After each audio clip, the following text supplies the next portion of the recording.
ये कहानी है एक ऐसी लड़की की जो आंदोलन ग्रुप का हिस्सा बन जाती है और एक मुसीबत में फंस जाती है जहां उसे अपने सारे साथी को गंवाना पड़ता है और स्वयं भी ऐसी घटना का सामना करती है जो बताया नहीं जा सकता, जो घने जंगलों में उनके साथ होती है। मूवी की शुरुआत में हम देखते हैं जस्टिन नाम की एक लड़की जो अपने रूम से बाहर देखती है तो कुछ स्टूडेंट अमेज़न जंगल को बचाने के लिए धरने पर बैठे थे। जस्टिन की एक रूममेट भी है कैसी, जो इन आंदोलन वालों को बुरा भला कहती है। उसे ये सब पसंद नहीं है। नेक्स्ट सीन में जस्टिन और कैसी अपने लेक्चर में होती है जहाँ पर प्रोफेसर उनको अमेज़न जंगलों में रहने वाले आदिवासी कबीलों की प्रथा के बारे में बताती है कि कैसे वे लोग एक लड़की को अपने तेज नुकीले हथियार से उनकी विजाइना पर मार्क करते हैं और उसका घाव भरने तक उस लड़की की दोनों टांगों को बांध दिया जाता है। यह सब इसलिए किया जाता है कि वह लड़की औरत बनने लायक है भी या नहीं। ये आदिवासी की एक परंपरा है। जस्टिन कहती है कि हमें उनके लिए कुछ करना चाहिए। मेरे फादर यूएन में वकील हैं, वे हमारी मदद करेंगे।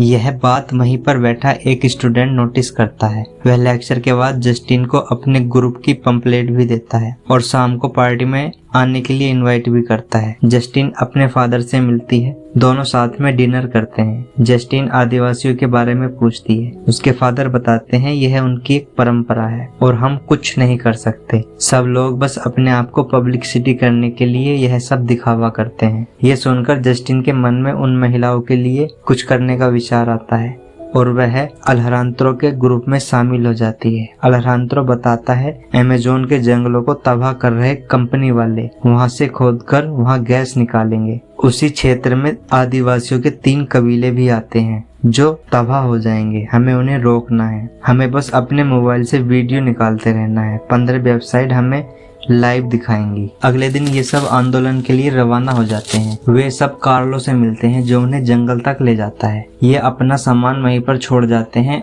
और लोकेशन पर पहुंचते हैं। स्टाफ की छुट्टी हो रही होती है। ये लोग चुपके से वहां पर पहुंच जाते हैं और अपने आप को जंजीर से बांधकर लॉक कर लेते हैं और वीडियो बनाने लगते हैं। जस्टिन अपने आप को लॉक नहीं कर पाती और हेल्प मांगती है, लेकिन कोई भी उसकी हेल्प नहीं करता। कंपनी के गार्ड आते हैं, वह जस्टिन को बंदूक की नोक पर धर लेते, लेकिन सब लोग वीडियो निकालते ही रहते हैं। कुछ देर बाद वह गार्ड जस्टिन को छोड़ देते हैं क्योंकि सब कुछ लाइव चल रहा था। उन्हें आर्मी को सौंप दिया जाता है। आर्मी उनको वापस भेज देती है। वह एक प्राइवेट जेट से वापस आ रहे होते हैं। सभी लोग काफी एंजॉय करते हैं। वे देखते हैं कि उनकी वीडियो को अच्छा रेस्पॉन्स मिल रहा है। जस्टिन थोड़ी उदास थी क्योंकि मरते मरते बची थी भैया। अचानक उनके जेट में आग लग जाती है और जेट क्रैश हो जाता है। उनमें से आधे तो जेट क्रैश में ही मारे जाते हैं और जो बचते हैं वो जंगल की ओर भागते हैं तो आदिवासी उन पर हमला कर देते हैं। कुछ को मार देते हैं और बाकियों को बेहोश कर देते हैं। जब जस्टिन की आंख खुलती है तो आदिवासी उन्हें अपने कबीले में ले जा रहे थे।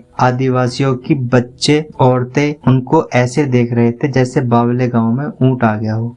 थोड़ी देर बाद उनका सरदार आता है। वो सबको 1 बाय 1 चेक करता है। फिर उनको एक कैद खाने में बंद कर दिया जाता है। वह देखते हैं कि उनके ग्रुप का एक आदमी जिसका नाम जोना है, वह उसको पत्थर पर लेटा रहे हैं। कबीले का सरदार जोना की आंख निकाल देता है और उसको खा जाता है। कबीले वाले जोना को काटकर पका देते हैं। अंदर पिंजरे में बाकी सब की फट जाती है क्योंकि होना उनके साथ भी यही था। अब इन सब को बंद हुए एक रात हो जाती है। ये लोग यहाँ से निकलने की योजना बनाते हैं। अलहरांत्रो बताता है कि कोई फायदा नहीं है, अभी भागोगे तो ये मार देंगे तुम्हें। 3 दिन में यहाँ कुछ नहीं बचेगा। हमने जो प्रदर्शन किया था उससे काम बंद नहीं हुआ, बस रुका है।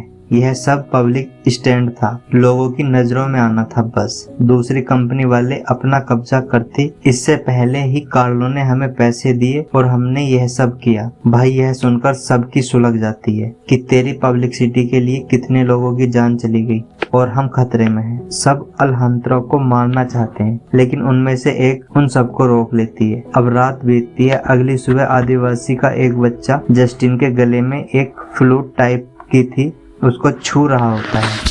जस्टिन उसको फ्लूट बजाकर दिखाती है। तभी वहाँ पर एक आदिवासी आता है जो तीनों लड़कियों को बाहर ले जाता है। बाहर ले जाकर उनको नंगा कर दिया जाता है। कबीले का सरदार आता है। वह अपने नुकीले हथियार से उनकी वर्जिनिटी चेक करता है, उनमें से कौन औरत बनने लायक है या नहीं। जस्टिन को रोक लिया जाता है, बाकी को वापस भेज दिया जाता है।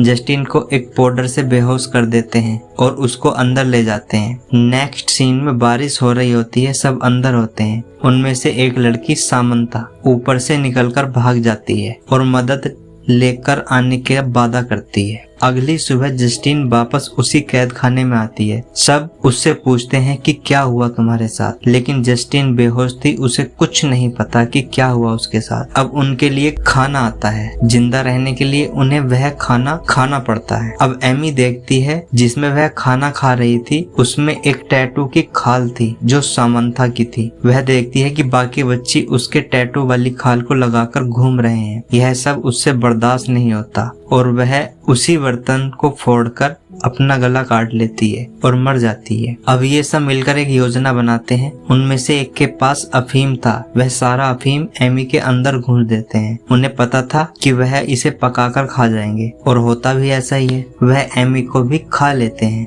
और इस तरह वह नशे में झूमने लगते हैं। जस्टिन और बाकी दो वहां से निकलने लगते हैं। अलहरांत्रो उनमें से एक को बेहोश कर देता है। वह कहता है वह अकेला नहीं मरना चाहता। जस्टिन और डैनियल वहां से भाग जाते हैं। वे लोग वहां पहुंचते हैं जहां प्लेन क्रैश हुआ था, क्योंकि वहां पर जीपीएस था जिससे उनके मोबाइल में नेटवर्क आ सके और वह मदद बुला सके। डैनियल को वह जीपीएस मिल जाता है, लेकिन उनको भी वहां आदिवासी पकड़ लेते हैं। डैनियल को पेड़ से बांध दिया जाता है और जस्टिन के कपड़े उतारकर एक डंडे से बांध देते हैं। सरदार आता है, वह जस्टिन की विजयना को मार करता है ताकि उसे भी अपने कबीले में शामिल किया जा सके, जो उनकी एक परंपरा थी। लेकिन तभी कंपनी वाले आदिवासियों पर हमला कर देते हैं। सभी उनसे लड़ने चले जाते हैं।